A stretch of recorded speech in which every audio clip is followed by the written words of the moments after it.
Well, Angel fans, it's Mailbag Monday, and you asked some of the following questions. Will the Halos make a push to get DeGrom? How about Carlos Correa? Should we focus on Trea Turner or Dansby Swanson? And will there be any more trades? And then there's a conversation about Cody Bellinger. It's time to get locked on with Mike and John, and this is Locked On Angels. You are Locked On Angels, your daily Los Angeles Angels podcast. Part of the Locked On Podcast Network, your team every day. And John and I thank you for making Locked On Angels your first listen of the day. Of course, every show is free and available on all platforms like Apple Podcasts and Spotify. And the best way to help us out is by giving us a rate and a review. And those watching on YouTube, let us know that you're here by giving us a like, a comment, and make sure that you're subscribed to the show. And don't forget to click that bell to be notified every time a new episode drops. Happy Monday to you, and welcome to another edition of Locked On Angels, where it's your team every day. Of course, you have the Frisch brothers here with you, a.k.a. the Super Halo Bros. My name is John, and that's my brother Mike. And my name is Mike, and that's my brother John. It's our favorite day of the week. It's Mailbag Monday. It's just another Mailbag Monday, and you, Locked On Angels listeners and viewers, sent in some great questions to our mailbag. You could get us at Locked On Angels on Twitter. And a lot of you send in questions at Super Halo Bros on Twitter and Instagram. And we got some voicemails here. We got a voicemail lined up as well. You can always get in our voicemail line. But we should get right to it, Michael, because there's some good questions on deck for this episode that I'm very excited about. Why don't you start us out with the first one? All right, first question was, do you think the Angels will make more free agent signings? Johnny, where do you think the Angels are going to land? Are they going to be the free agent route, going to go in that direction, or are they going to make more trades, or what do you think they're going to do? That was a great question from Chuying Records 101 on Instagram. And Mike, you and I have said in the past that the Angels can trade out of their abundance of arms in the minor leagues, and that's what we saw them do in this Gio Urshela trade that went down last week. So that was some big news for us heading into the weekend, and we'll actually do a deeper dive into that tomorrow's episode, so look forward to that. But man, do I think the Angels will make more free agent signings? I'm very surprised. I think that they will. I think that you and I were hesitant to say that they were going to make good moves this season, and we were worried that with the pending sale of the team, that Artie Moreno wouldn't give Perry Minasian the permission to make the moves that he needs to do. And Perry Minasian said early on, it's business as usual, and we were like, well, that's GM speak. But color us wrong, because getting Tyler Anderson and Gio Urshela in the same week, this early in the offseason, this is a good sign for the Halos. And my initial thought was, hey, they're bringing back Phil Nevin on a one-year deal. That kind of set the tone for me for this offseason in terms of, I think they're just going to, play it through till 2024. But now I'm actually really excited for 23. What do you think the Angels are going to do? Yeah, it really feels like they are the leaders in the offseason right now with the moves that they've made, because I can't think of other teams that have made really any significant moves. Typically that happens around the GM meetings, the winter meetings, right? And we're not even there yet. And so I think that the Angels are going to build their team in a few different ways. I was pleasantly surprised with the Tyler Anderson signing. I think that that was going to be the direction I would lean in. They would sign some free agents. But the trade for Gio, I think, was a great, great move. And as you mentioned, we'll talk about that on tomorrow's show. But I think that we're going to see a bit more of those creative moves from Perry. And I think that he's got the hot stove hot, and he is looking to really improve this team. It also makes me wonder, who's calling the shots behind the scenes? Yes, exactly. Is there somebody, they said we're looking at like background and resources for the new owner. I wonder if they have somebody in mind and they just haven't released it yet. And they're allowing that person to give permission to Perry to say, hey, yeah, you can spend up to this amount of money, or go for it. Do what you need to do, or somewhere in between there, because this feels very different than any offseason we've had in a very, very long time, with the signing of Tyler for 3 years and then making a really significant trade for a guy that isn't on the downslope of his career, but actually I think could be a benefit to our team. Yeah. I really like what we're doing so far. And so I think it's going to be a few different routes that they're going to take. But I do think and agree with this question. I think there'll be some more free agent signings over the next few weeks and months. Yeah, I don't think they're done yet. Hey, how about this question? A with AM Baseball 22 asks, do the Angels make a push for DeGrom or Correa? Carlos Correa, Michael. Yeah, I think that DeGrom is playing other teams against the Mets just so that he a really good contract. And the reality is, if you sign DeGrom, you're going to get an incredible pitcher. You're just not sure how many times he's going to be able to go out there and be incredible. And I think that DeGrom's a Met, and he's a Met for life. I think that DeGrom is going to be similar to what Kershaw is to the Dodgers. They're going to sign him and then sign him again and then sign him again, whether it's 1-year deal or it's multiple years. I think DeGrom's going to get a really strong number financially. So I don't think that he really is out there, so to speak. And when it comes to Correa, I would love to make a push for Carlos Correa. There was that rumor that Gio was a really good friend of his on the Minnesota Twins. And so I love that Jeff Fletcher just tweeted that out. He said, do what you will with this, and allowed Angel fans' minds to kind of roll around in that for a bit. And so I think out of the two, I could see the Angels making a push for Carlos Correa. And if there is somebody that they have locked in for owner, and they are able to afford that move and then also get Shohei Ohtani, I think they're going to go for it all day long. What do you think? Yeah, I, in my heart of hearts, believe that they will make an offensive and infield push over a pitching push like Jacob DeGrom. As much as it would be great to have him in the rotation, I think that you want a sixth starter at this point. Somebody affordable, somebody like a Michael Lorenzen type, because you got Shohei, who's your ace. You just got Tyler Anderson. We know that Sandoval and Detmers are going to be solid heading into 23. We think Suarez has turned a corner. So at this point, I think you can get that number 6 and feel good about your rotation without signing the big arm. Plus, you need the offense. We all saw that last season. That was a desperate need for our Halos last season. This next question comes from Eggy Nicky, who always asks really great questions. And I'm really actually impressed with the trade scenarios that Locked On Angel fans have sent to us. There was one of the Brewers that you and I were like, I really like this. And so I actually really like this one, but I want to get your thoughts.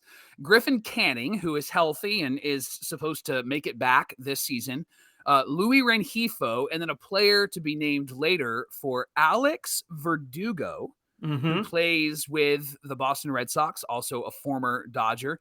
He actually had a really good year last year, Johnny. 151 games, 282, 333, 407 was his slash line. Only 87 Ks, which I think stands out in all of these stats because the Angels struck out a lot last year. 85 he did 40 walks, and he had he made $7 million last season as well. So, Johnny, talk about Alex Verdugo. Do you like this guy, and is he an option for us in left field?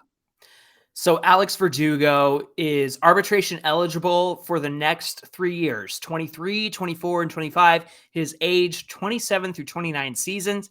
Mike, he made $3.5 million in 2022. So I think Eggy Nicky suggesting when we arbitrate with him, give him $7 million.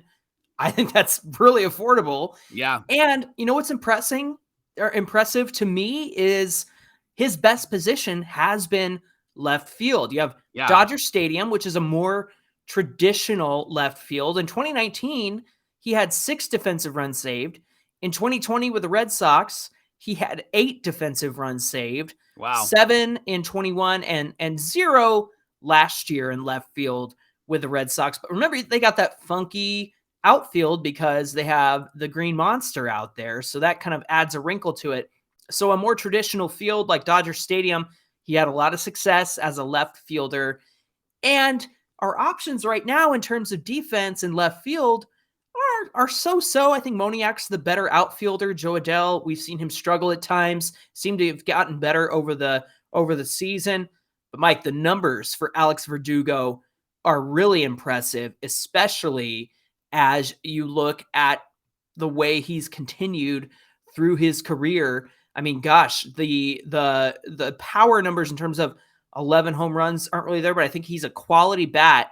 And like you said, he doesn't strike out very much. Last year, he hit 280, 21, he hit 289. He hit 308 in the 2020 season. But what's impressive to me is the last full season where he hit really well was 294 with the Dodgers in 106 games. But I think you get a more realistic number if you look at last year's stats: 152 games, 644 plate appearances, a 280 batting average. I'm actually really impressed, and I think Verdugo might be a great option in left field, especially if you get him and you can arbitrate with him and have some control over that position for the next couple of years. What do you think of the trade? It looks like maybe Canning, Rengifo, and a player to be named later, or Canning or Rengifo and a player to be named later. What would you do to get Alex Verdugo on the Halos? I'd make this trade. And that player to be named later would probably be somebody that maybe is almost major league ready. So it'd probably be somebody maybe off the Trash Pandas, because that's where we really have a great depth of players. And so maybe it's a pitcher, maybe it's somebody like Chase Silseth that would go in there. I know that you're giving up two really strong potential pitchers, and then of course Rengifo, but this is one of those situations where I think that you are selling high with Luis Rengifo and with Chase Silseth, and then you have this unknown in Griffin Canning. And so I like Verdugo. I like Verdugo because the eye test, John, I don't have the stats in front of me, but the eye test tells me dude's clutch. Like this guy always needs to hit when he needs to get hit, and he doesn't need to hit home runs. I don't need him to drop bombs. We have a lineup that does that. And so if Verdugo is in left field, he's going to lead off for us. And I think his spot in the leadoff area will only improve his hitting stats across the board. And if he can draw some walks and get on base and not strike out a lot, I mean, that gives a whole lot to Mike Trout and Shohei Ohtani and the rest of the lineup to do something and really knock in some runs. So I really like this move. I think this is a great, great trade. Keep them proposals coming, Locked On Angels listeners. We love to assess them. So far, so good. You guys are 2 for 2 on trade proposals on Monday Mailbag. So keep them coming. Coming up on Locked On Angels, let's talk left field. Cody Bellinger is free, and people are wondering if he is a good left field option for the Halos. We'll talk about that in just a minute. But first, Locked On Angels is brought to you by BetOnline. BetOnline.net is your number one source for all your betting, sports info, stats, news, and analysis. You can get the latest odds and trends for every professional and amateur league out there, from football to basketball to soccer to esports. They've got you covered at betonline.net. And if you love sports podcasts, and you do because you're here, you'll find those at BetOnline as well. They're always the fastest and easiest way to get your betting fix. So head to the website today or use your mobile device to learn more. BetOnline, where the game starts. Hey, we want to thank you for making Locked On Angels your first listen of the day. And for your second listen today, go and check out Locked On Sports Today. You can get information about the games that matter the most to the biggest stories in sports. There was a big game in Pasadena this past weekend, Michael. College football, UCLA versus USC. You're going to want to get the download on that. It was pretty busy here in Pasadena the other day. So go beyond the scoreboard and find behind-the-scenes information with local experts and insights only Locked On can provide. Locked On Sports Today is available on this app, YouTube, and wherever you listen to podcasts. It is a Mailbag Monday on Locked On Angels, so let's continue to get to your questions. Johnny Connor Vogel asked this question: what are we going to do with Gio, Rengifo, and Fletcher? Is one of them going to be a part of a trade? We just talked about that in the last segment. Or is this the infield that we're going into this year? So, Johnny, what do you think is going to happen with those three players? And don't forget Squid. I'll add to this question and add Squid into that as well. What do you think is going to happen with the infield? Is somebody getting traded, or are they going to go with this rotation of these three guys? I think you can sell high on Rengifo right now. So if the Angels were to trade him, now would be the time to pull the trigger on that. I know it's exciting to see the corner he turned last season, and you kind of want to see where that goes. Yeah. But you have an abundance of infield help now that you have Gio Urshela on the team. I don't think Urshela is going to be the starting shortstop, Mike. I don't think that's the route that they're going to go. In fact, we got into a lot of discussion on social media, on Twitter and Instagram about, hey, does Urshela play first base and platoon with Walsh? Does Walsh go to left field and play out there so you keep his bat in the lineup? Does Fletcher play short and Rengifo play second? And at the end of the day, I think Urshela can play all infield positions. He's not great at shortstop, and he's played second base the least in his career. So having said that, I think if any one of those guys, first, second, third, short, needs a day off, you can bet that Urshela is going to be in that position. So that's the advantage of having Gio Urshela there. Now, with Rengifo, Fletcher, Velasquez, I am of the opinion that you could get a pretty good deal for Rengifo right now, whether that's another arm for the starting pitching. I don't know that you would want to trade a piece like Rengifo for a bullpen piece unless it was like a closer, somebody that you could count on for the end of the game. But I just got to say, as much as I would hate to see him go, I think now's the time to sell high on Rengifo. But I also think the Angels make a shortstop move. But what are your thoughts on Connor Vogel 750's question? I don't think that Perry's done. And at the end of the offseason and the beginning of spring training, my gut tells me one of those guys is not on this team anymore. Perry said when he was being interviewed about the Gio trade, he said, we didn't like our options when we were hurt last year. And when we had to put Squid at short, he didn't mention Squid, but when we had to put Squid at short, that really hurt us. When we had to figure out what to do at third base, that really hurt us when Rendon went down. Perry seems to think that he's going to utilize Gio in a few different ways. You mentioned the different ways that he can fit defensively. I just don't think that all of these guys are still going to be on the team next year. Now, that being said, I'm going to also say that Perry is working towards depth. So yes. I think that any move that he makes is going to have to be a coincided move with one of these guys. So we sign Correa at short. Then I think Rengifo gets traded or Fletch gets traded. Someone's gone. We sign Turner or Swanson or somebody like that. I think that then you're going to see one of those guys move. If we don't make those moves, then I don't think that Perry is going to get rid of these guys just yet. I could see Fletch playing shortstop and playing it really well. He's great defensively. He's better at second base. And I don't see Rengifo playing shortstop. I see him more at second base because he is better at second base. And then Gio's kind of bouncing around and they have him in different places. You mentioned Walsh in left field. Like all of those options are on the table. I just wonder if they're going to be really, really comfortable with that, John, because when you have a guy that is kind of playing anywhere, there seems to be an excitement about that. But they're also, baseball players are the most routine, superstitious type of players, they need consistency, right? And they need that, right? Perry mentioned how Walshy would, when we play that field, I'm going to grab a glove and I'm going to do it. And that's great. However, I think that these guys need to know what they're going to do that game and need to have some consistency there. So a lot of plates are spinning right now. And I think that one of these guys is going to be gone. He'll be a part of a trade. It'll be one of those trades where we're going to go, it's sad that we don't have Fletch anymore. However, I actually really like that. I like the move that he made. This is a win now move, but it's not going to be a detriment to our future. So you think it's Fletch then? I don't think it's Fletch. Honestly, I think it might be Rengifo because I think with Rengifo, you said it once. I'm going to say it again. You're going to sell high, right? Yeah, because he had a really great season and there's not a guarantee. The only thing that Rengifo brings is he's cheap. His resource is not going to be as much as Fletch's resource. That's fun to say. It is. And so I like Fletch over Rengifo if I had to choose. Hey, Specs Gaming TV, who has a great Twitch stream channel, by the way, so make sure you check out Specs Gaming TV. He's a follower of ours, friend of ours.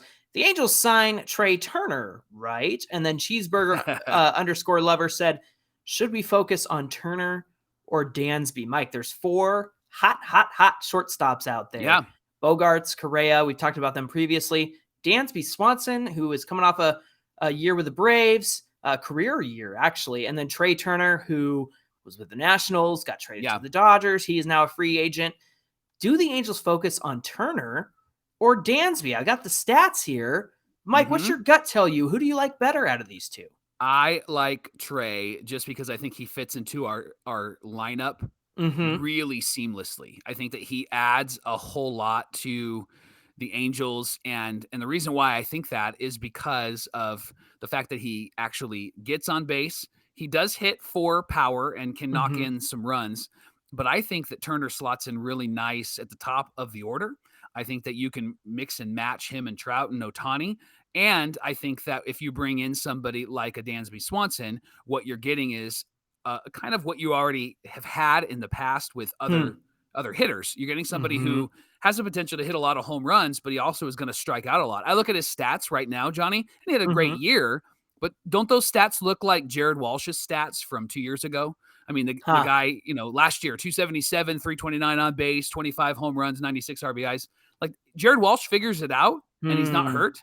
That's Walshy. So I don't think we need that anymore. What we need, we've seen that before, right? We need a Trea Turner who's going to hit for a better average, who's going to get on base. The guy fast. is just a couple of years. He's just a couple of years away from actually leading the league in hitting. That was 2021, and so you also get a guy who's just smooth and can slide into home plate and make it look really good. So I know his fielding, John, has been his question. For Turner over Swanson. People have said that he's not that great of a fielder. He's more of a second baseman than he is a shortstop. But I think that with the rotation of Fletch and Squid and Turner, and with Gio in that lineup as well, I think that you don't have to have Turner at shortstop the entire time. I know that that's the hole, and they want him to fill that. But I think that Turner would be a great addition over Dansby Swanson. Am I wrong, or is there a different way that you would look at this? I like Dansby, but like you said, we've seen it before. We've seen it in Fletch, and Trea Turner has been the more consistent player over his career than Dansby Swanson. Trea's a little older, slightly older. Dansby's 28, Trea's 29, and you wonder how the age is going to factor into things. But Mike, I think if you want to win now, I think Trea Turner is the move. And agreed. You automatically have your leadoff guy. You have a guy who steals bases, can swipe bags, can take two on a single. Like, the guy is so fast. And I understand, again, he'll slow down with age, but I think if you want to win in 2023, I think Trea Turner is the way to go. And honestly, if things don't work out in 23, you probably have a lot of bidders for Trea Turner after the 23 season. Like he's not going to be done in his career. And so he's going to have a lot more mileage. So if things, fall to pieces in 23, then you have options with him. But I think you go big or go home. And I think Trea Turner is going big in 2023. Well, today's show is brought to you by our friends at SimpliSafe. If you've thought about securing your home with a home security system, but you've been putting it off, now's the time to not put it off any longer. You're going to want to listen up, because right now, Locked On Angel listeners can order the #1 rated SimpliSafe home security system for 50% off, half off this Christmas. It's perfect for you. Here's why getting security now is so important. During the holidays, property crimes like burglaries and package thefts, they spike nationally, and SimpliSafe wants to give you the protection that you need. And with a home security system, you get HD security cameras, not just inside, but also outside, that you can watch and see and get alerted when things are happening. They give you sensors for every room, window, and door, along with hazard sensors that detect fires, floods, and other threats to your home. And with the app, you can actually access all of your control of your system in a safe and easy and convenient way. Anytime, anywhere, you can arm and disarm the house. You can unlock for guests. You can access your cameras. You can adjust your settings.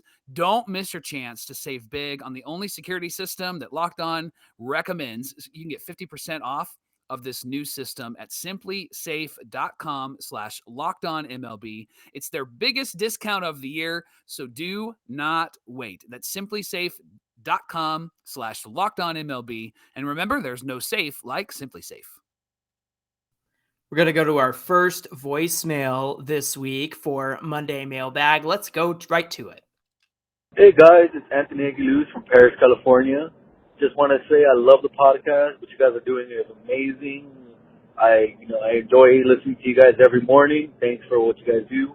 I was thinking, what about bringing Cody Bellinger over to the Angels? I know he kind of declined in these previous 2 seasons, but I think maybe he got nervous of being the face of the Dodgers and all that pressure got to him. Maybe if you take the trip down the 5 freeway, down to Anaheim, maybe, with Mike Trout and Shohei being the face of the franchise, maybe we can pick him back up. I don't know. Maybe he's a good defender. We can get him for cheap. Maybe we can fix his swing.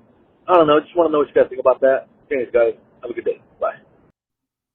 Anthony Aguiluz, a frequent question, commenter, watcher of Locked On Angels. Anthony, thank you for your voicemail. It's good to hear your voice instead of just the text question. He's right, a Mike? real person. Hey, the news came out last week that the Dodgers non-tendered former Rookie of the Year, former NL MVP, Cody Bellinger. What everyone said was, "Oh, Mike Trout better watch out. Cody Bellinger is coming up on." Yeah, just got non-tendered. Ouch. It's never happened to Trout. No, don't think that's ever happened to Trout. No, never happened. Right. Hey, you know what though? I think that Cody Bellinger could be a nice option in left field. I think Anthony brings up a good question. So here's the deal. Cody Bellinger was set to make about $18 million with the Dodgers. They non-tendered him, so he becomes a free agent. Yeah. The Dodgers could re-sign him at a cheaper cost than what he would have gotten this upcoming season. However, he's also available to the rest of the league and could be signed for a different price. And I have a feeling that whatever it ends up being will be cheaper than what the Dodgers were set to give him this season. Right. But Cody Bellinger, he's a conundrum. He's confusing. I mean, I'm as confused as he looks 24/7 when he's on the field. He's got that far away look in his eye all the time. Mike, here's some things I noticed from his stats, from his rookie season, his MVP season to now. And one thing that jumped out to me was the hard hit percentage on his bat. His rookie season, 48.6% of the time, he got a hard hit swing. Okay. His MVP season, 49% hard hit percentage. Listen to this. The last 2 years, actually 3 years, or 2 years, really struggling. 34.5% in 2021, the hard hit percentage. So about 16% points down. And then 2022, 38.2%. So Cody is just having a hard time hitting the ball hard. And I wonder where that power went. I wonder what changed in his approach. And the confusing thing here is it's the Dodgers. How have they not been able to fix this swing? Right. So that's immediately what jumped out to me was his hard hit percentage has gone down over the years. But he's an amazing defender. He's got a good arm out there. He plays a good center field. I think he would serve us well in left. I think that he has a kind of a guaranteed floor, and then you can only really go up from there depending on if the Angels can help him with his swing. But what are your thoughts on Cody Bellinger? How does that move make you feel? Is his guaranteed floor better than Joe Adell? That's my question to you. That's a good question. What do you think? Joe Adell's somebody on Twitter, I wish I could remember who it was. They said Cody Bellinger's floor is higher than Joe Adell's ceiling or something like that. And I was like, ouch, that's like, I know. That's pretty harsh. That feels over-evaluation of Joe Adell. I was going to say an over-evaluation of Bellinger. But yeah. But you know what? You get a good defender in left field with Cody Bellinger, and then you get some pop every now and then. And I think you get the pop from Joe Adell every now and then, but you don't get the defense, if that makes sense. But yeah, I think that the benefit here is the defense. I think that that's the thing that would put it over the top for me. I just feel like it potentially could be a hole in the lineup. And remember, that 4 through 9 was awful. And I know we had injuries, but this doesn't feel like you're helping that 4 through 9 improve. I mean, let's say that you have Stassi hitting lower part of the lineup and he's playing catcher, and then you have Bellinger right after him, and then you have Squid. I mean, that's not three guys that you're super excited about hitting back to back to back. And it's about lineup construction.